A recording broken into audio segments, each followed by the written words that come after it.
Hey, friends. This is a friendly reminder to wear your mask.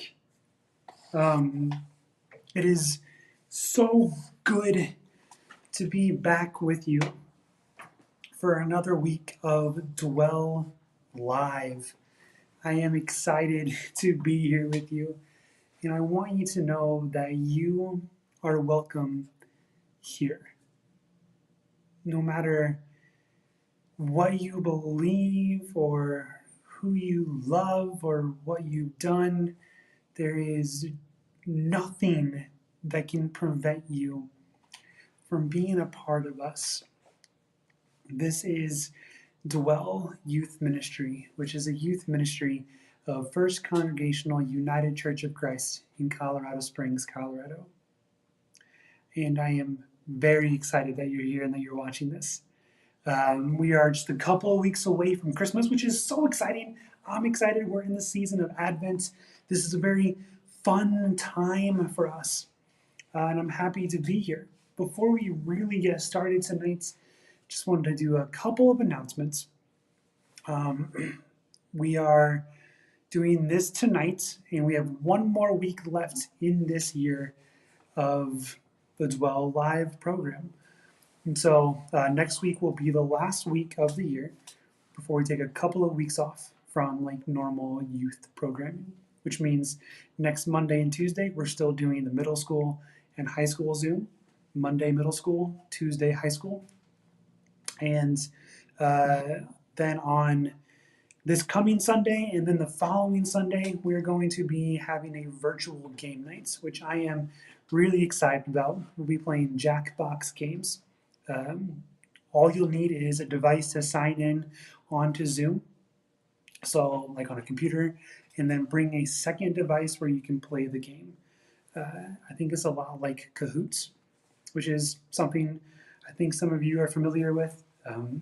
So this Sunday at 7 o'clock, and then the following Sunday at 7 o'clock as well, we'll be playing some virtual games, and I'm really excited for it. Now, before we really get going tonight, and talking about what we're going to talk about, I wanted to take a moment where we can slow down and breathe for just a few seconds, because this world is wild and this world is so fast paced and noisy sometimes. I think it's important for us to slow down, quiet the noise, and take a few breaths. So that's what we're going to do.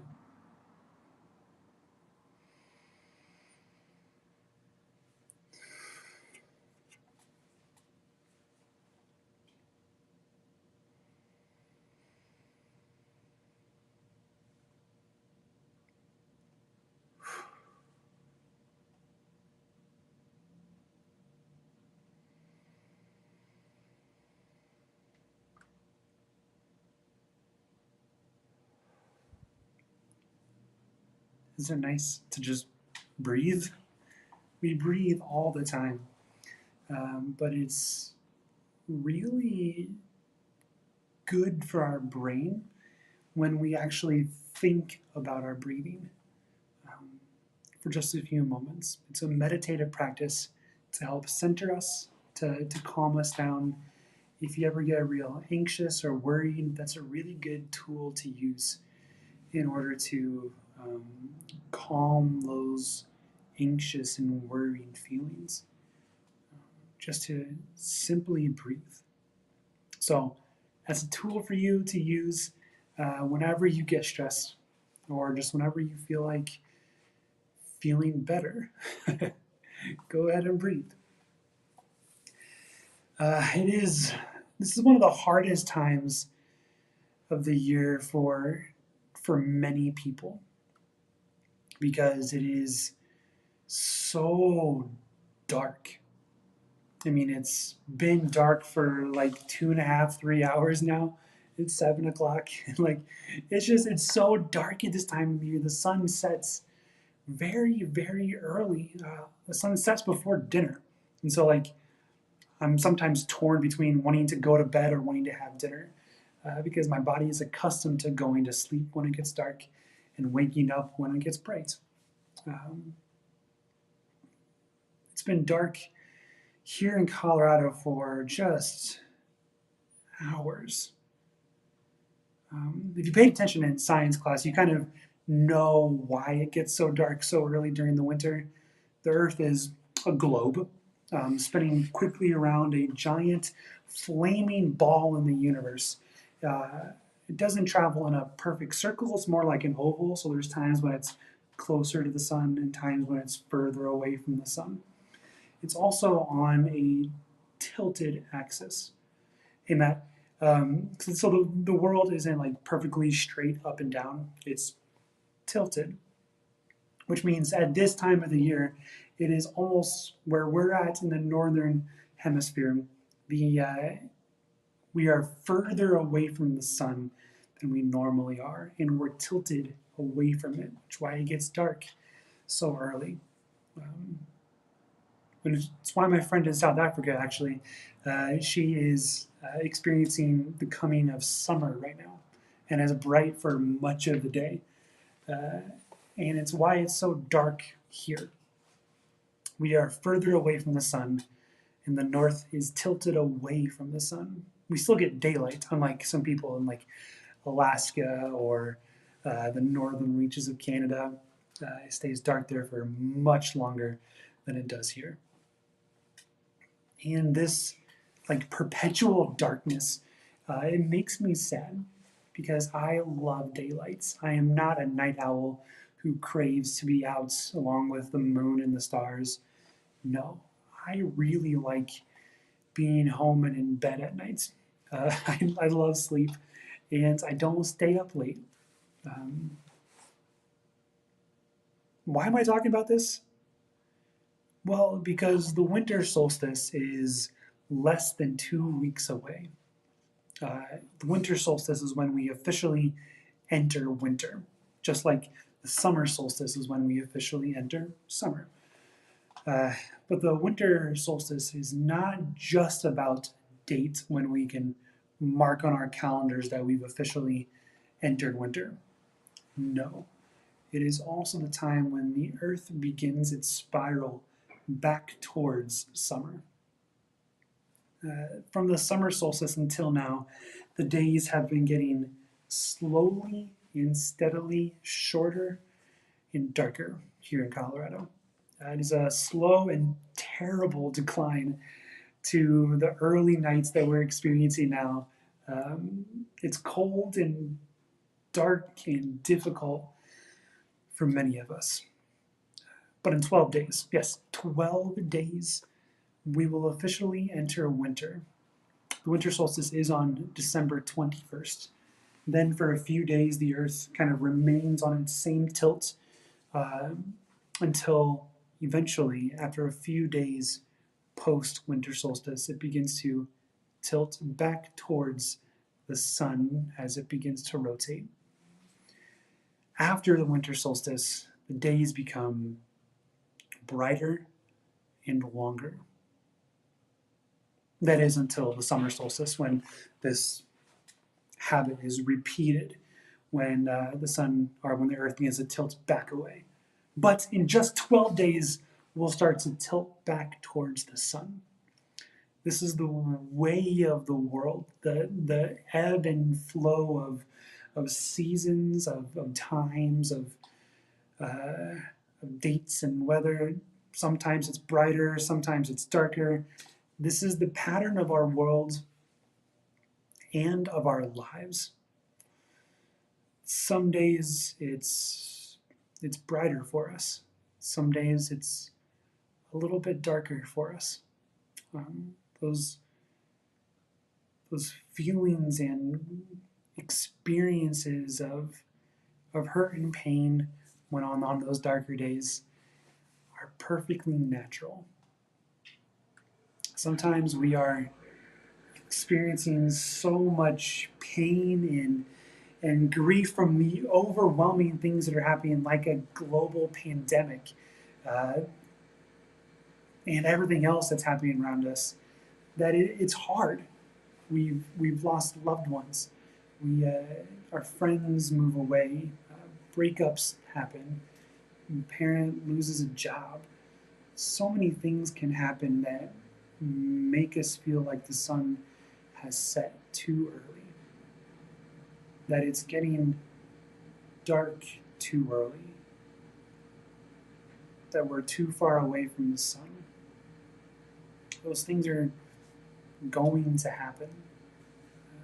We can't escape or avoid suffering. Suffering is inevitable. It's a part of what it means to be human, to suffer. And I am so sorry that's the case. If I could teach you a way to avoid suffering, I would. But there isn't a way. Suffering comes to us whether we like it or not. Sometimes it feels as if we're stuck in this perpetual state of decline, heading forever into the night. I get it. It's hard. It's hard when there is so much suffering in and around us, as if the sun perpetually sets too early for us as individuals.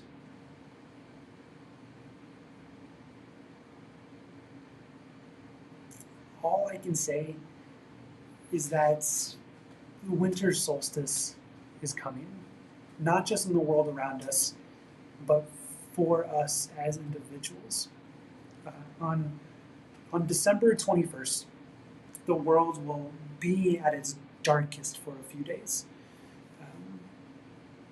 But inevitably, there will be a day when the sun stays out just a little longer than it did the day before. Just a few days after the winter solstice, which just so happens to be right around Christmas, the days begin to get a little longer, and a little longer, and a little longer. See, Christmas ushers in this time when we can start to rejoice in the lengthening of sunlight, the lengthening of our days. If you're going through a difficult time, I'm sorry. It sucks, and I'm sorry. I can't tell you when a day will come that it's gonna get better. I can't give you a timeline or 10 steps to a better life. There's nothing that I can give you. But what I can say is that the solstice is coming, that Christmas is coming, the days will be brighter eventually. It's a season for hope, even though it's so dark outside, even though the night feels like it's so oppressive. It is when the nights are at their darkest, when the light begins to really shine through. It's when the year is at its darkest that Christmas comes, that the day begins to get a little longer and a little more beautiful. We start our trek back towards the sun. God, my friends, is not just in Christmas, though. God is in the waiting now. God is in the night, in the suffering, in the darkness, with us now. God isn't just someone that is waiting to celebrate with you someday.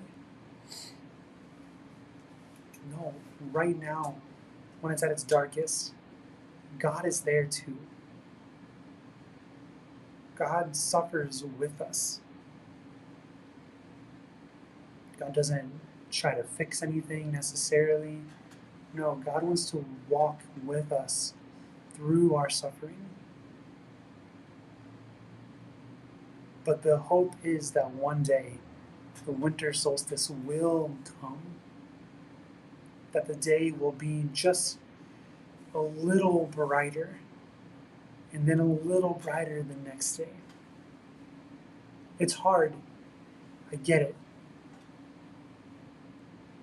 but there's hope.